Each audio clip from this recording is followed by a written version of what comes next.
네, 아이고. 네, 해보겠습니다. 동유럽. 아까 서유럽 했고요. 이제 동유럽의 절대 왕정이라고 하는데, 요 부분은 다르게 요때 이 절대 왕들을 갖다가 그 절대군주라는 말보다는 계몽, 전제, 군주. 그러니까 백성들을 되게 위하면서 백성들을 위하는 전제 군주다. 백성들을 위하면서 지하고 싶은 대로 했다라고 하는데, 일단 시기적으로 봐도 얘들은 17에서 18세기경으로 그 서유럽에 비하면 100년 이상 좀 늦어요. 그리고 요 시기의 특징 중에 하나는 이런 개혁 자체가 귀족에 의존한다는 거죠. 왜냐하면 동유럽 자체가 도시 발달이 좀 잘 안 돼 있어요. 그래서 보면은 어떻게 보면 이제 귀족들과의 합의에 의해 가지고 이루어졌다. 그 서유럽처럼 시민들이 적극적으로 나설 수가 없는 환경이었다 하는 거를 알고 넘어가도록 하겠습니다. 자, 프로이센입니다. 프로이센. 자, 동유럽의 절대왕정 첫 번째 프로이센이라고 나옵니다. 아마 계몽 전제군주의 제일 이제 모범적인 절대왕정의 모범이 프랑스 루이 14세라면 계몽 전제군주의 모범은 프로이센입니다. 프로이센을 근데 처음 들어보죠. 그죠? 요때 처음으로 등장을 합니다. 처음은 아니고 생긴 지는 좀 됐는데, 요때 이제 세계사의 무대에 이제 주목을 받기 시작하는 거죠. 원래는 이제 튜턴 기사단이라고, 여기가 쉽게 말하면 지금의 독일이 된다고 보면 돼요. 이 튜턴 기사단이 뭐냐면은 옛날에 그 십자군 넘어가는 애들을 갖다가 막 호위해주고 막 이렇게 해주면서 이제 돈 벌고 막 그랬었는데, 십자군이 나중에 할 일이 없어지니까 여기에 그냥 눌러 앉은 거예요. 예, 그냥 여기 신성 로마 제국의 동북쪽 국경을 지켜라 하면서 거기에 딱 눌러 앉은 겁니다. 그러면서 이제 얘들이 조금씩 세력을 키워나가서 나중에 이제 루터파로 개종을 하거든요. 예, 북유럽이니까 루터의 영향으로 루터파로 개종을 하고 나중에 얘들이 공국이 되었다가 이때 당시에 왕국까지 올라가게 되는, 물론 자기 내부적으로는 왕이라고 하고 밖에서는 백작이라고 하나? 하여튼 그럴 거예요. 우리 그 고려시대에 보면은 내제 외왕, 안에서는 황제라고 하면서 밖에서는 왕이라고 한다. 이런 것처럼. 그러면서 이 프로이센이 떠오르기 시작을 합니다. 그 대표적인 군주가 일단 긋고 프리드리히 2세라고.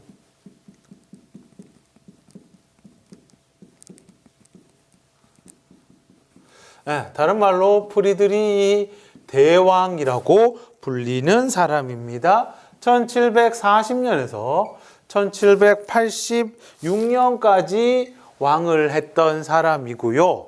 아까 얘기했듯이 계몽 전제군주의 기본 아주 그냥 모범적인 모습을 보여줬다라고 합니다. 어렸을 때 프리드리히 2세를 좀 불쌍했어요. 아버지가 프리드리히 비렐름 1세라고 해서 이 사람이 뭐라 해야 되노? 밀덕이거든요. 밀덕, 밀리터리 덕후.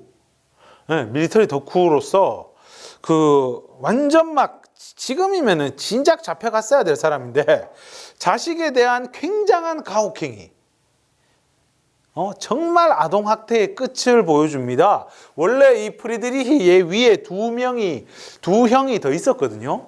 두 형이 더 있었는데 제일 위에 형은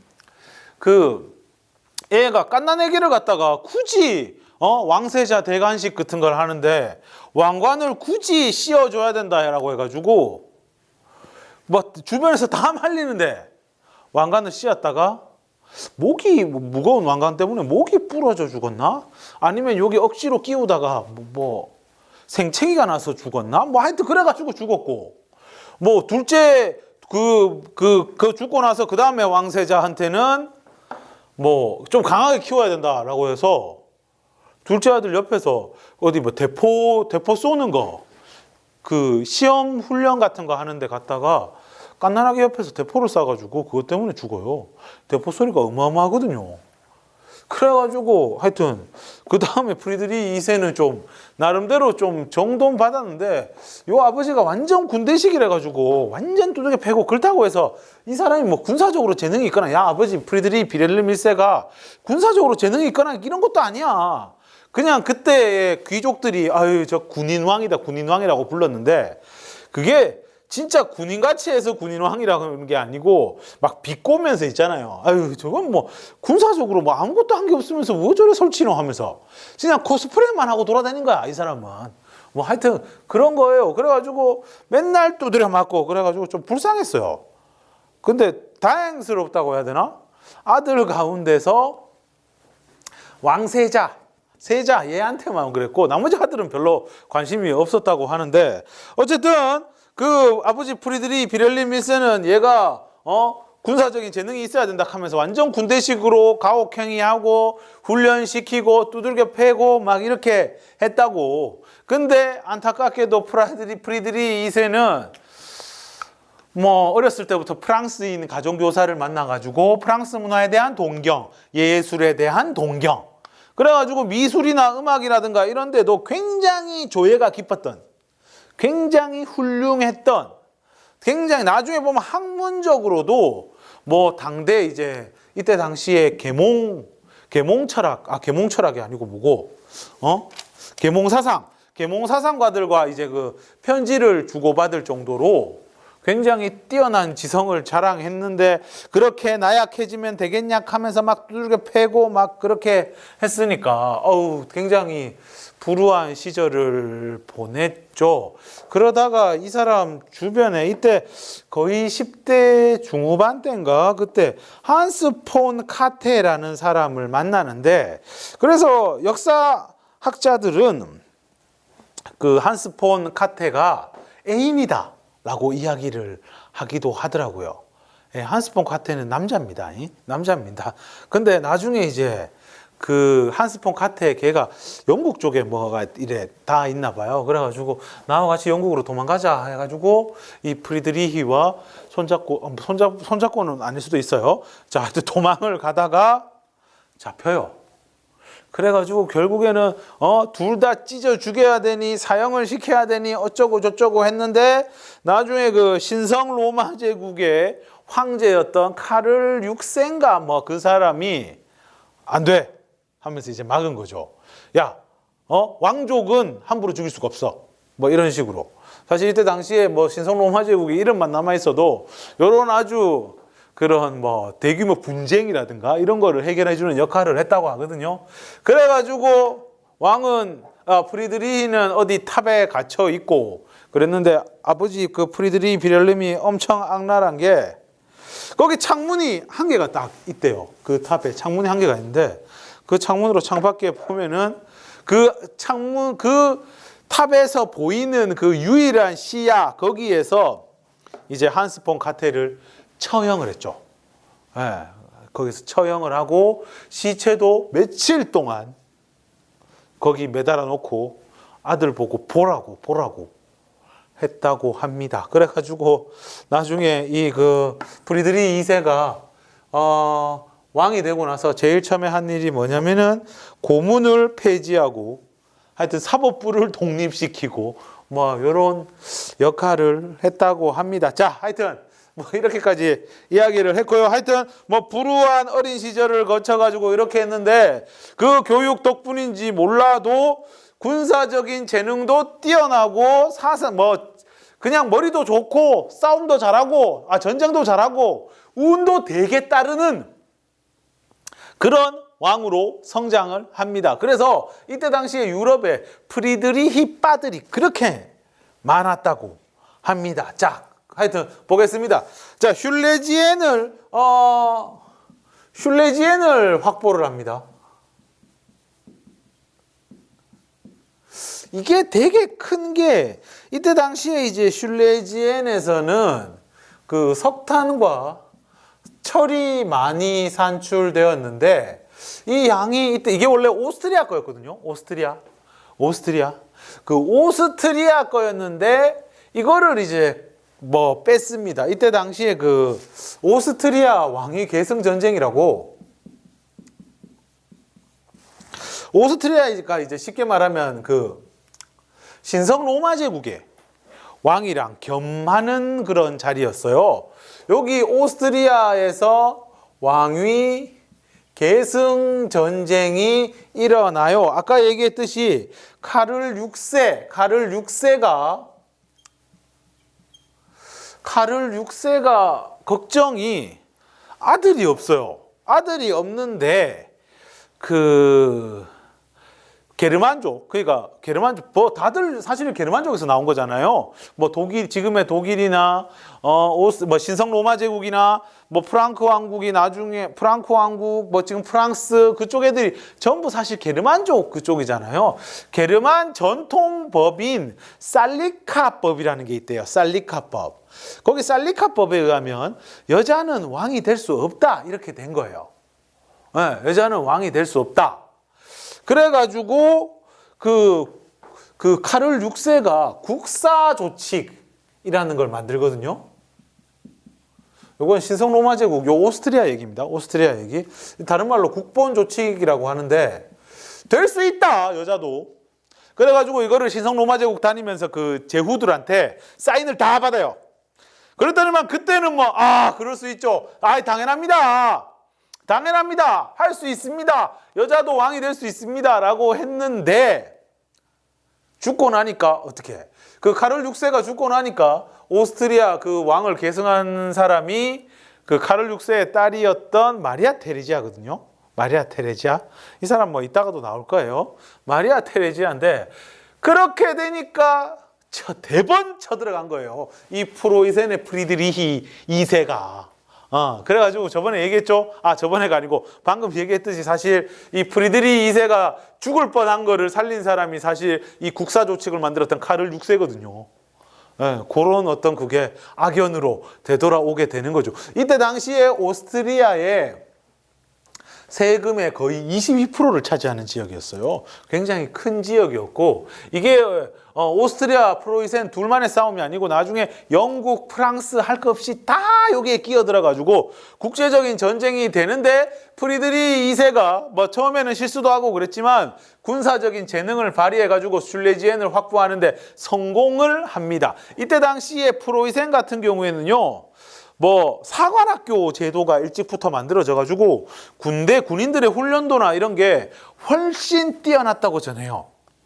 뭐 가혹행위나 이런 거를 옹호하는 건 아니지만 하여튼 계속 그 젊은 나이부터 내무 생활하고 이렇게 하면서 좀 뭔가 사관학교가 체계가 잡혀가지고 거기에서 이제 군인이 많이 뛰어난 양질의 군인들이 많이 이제 뭐 나왔다고 이야기를 하더라고요. 네. 그래가지고 나중에 그 상수시 궁전이라고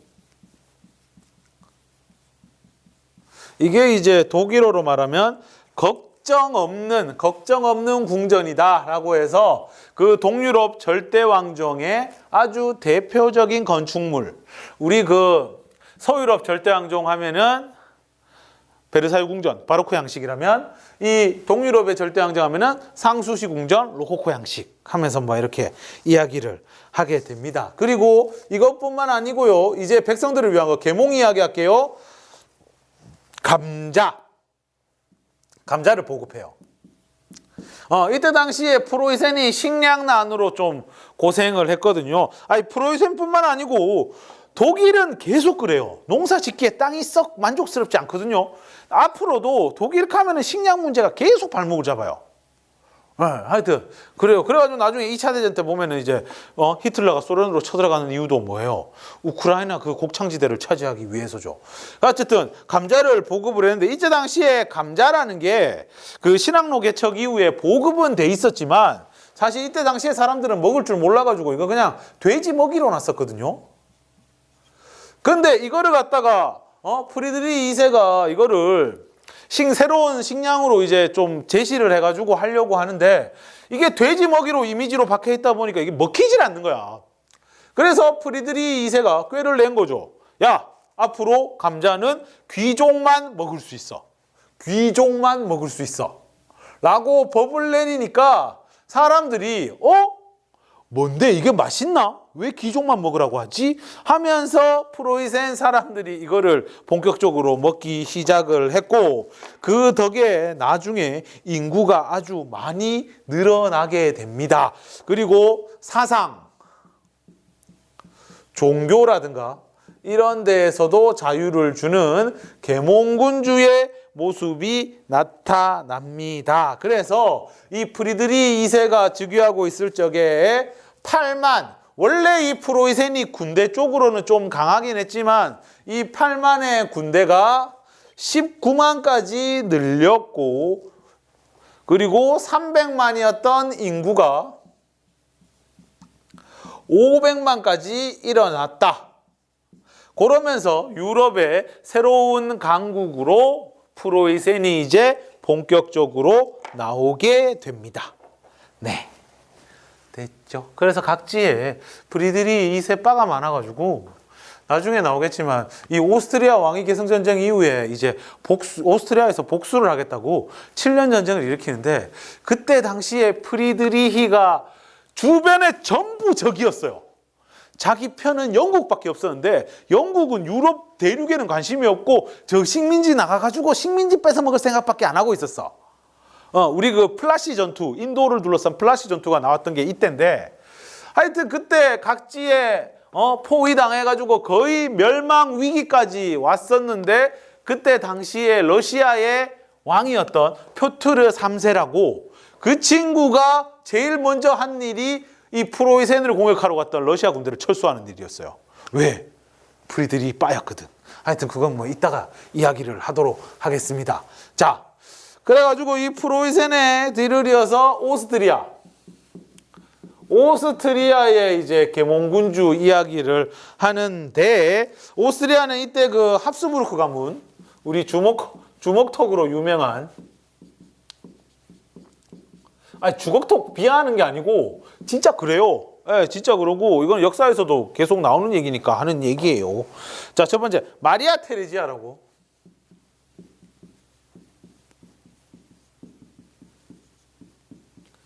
아까 그 오스트리아 왕위 계승 전쟁과 관련됐던 마리아 테레지아라고 1740년에서 1780년까지 오스트리아의 왕자리에 있었던 사람입니다.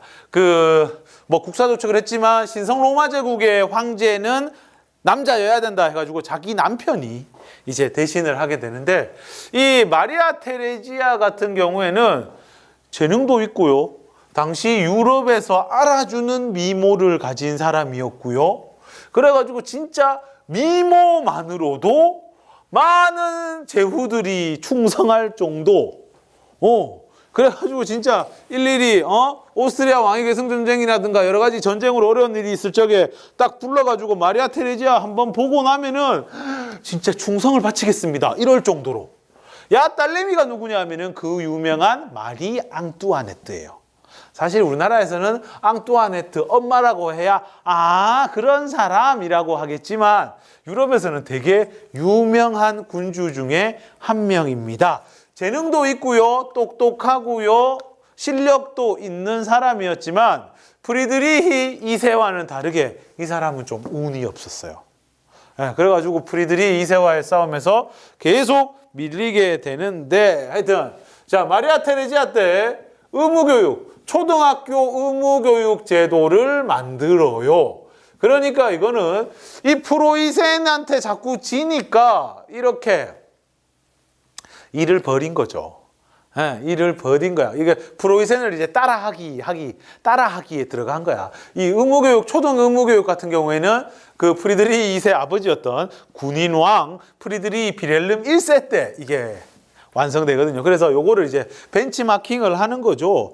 그리고 그 아들인 요제프 2세. 요제프 2세 같은 경우에는 자,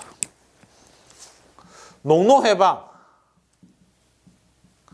이때 당시는 아직 동유럽 쪽은 농노가 남아있거든요. 그 다음에 신앙자유. 그 다음에 교육을 보급하려고 하는데 결론적으로 말하자면 뭐 그다음 뭐 사형 폐지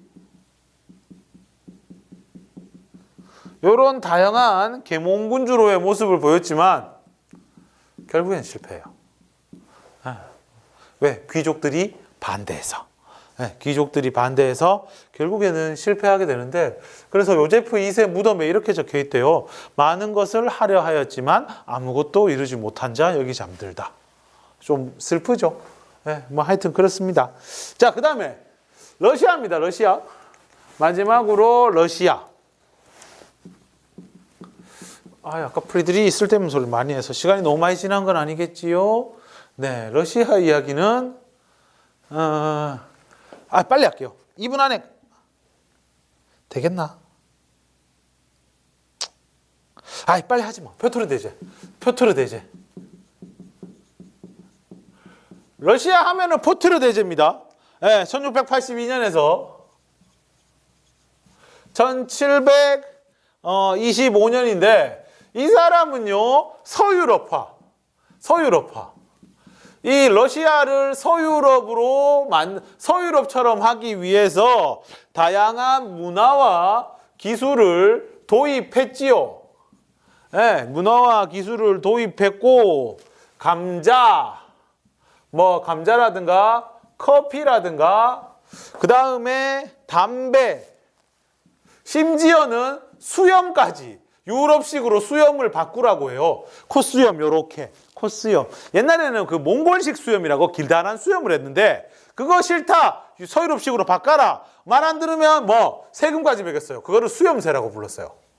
하여튼 그랬고 나중에 이 사람은 유럽으로 진출을 하기 위해서 이 스웨덴과 북방 전쟁이란 걸 치르게 되는데 요 싸움에서 스웨덴을 격파하고 자기 이름을 딴 도시인 샹트 페테르부르크를 만들게 됩니다. 그리고 예카테리나 2세라고 이 사람은 1762년에서 1796년까지 왕이었던 사람이고요. 요 남편이 아까 얘기했던 문제 많았던 표트르 3세. 1년 만에 쫓겨나고 그 자리를 자기 와이프인 예카테리나 2세가 하게 되는데 이 사람은 알래스카를 차지하고요. 병원과 고아원을 설립하는 등 계몽군주로의 모습을 보였다. 자, 여기까지 하도록 하겠습니다.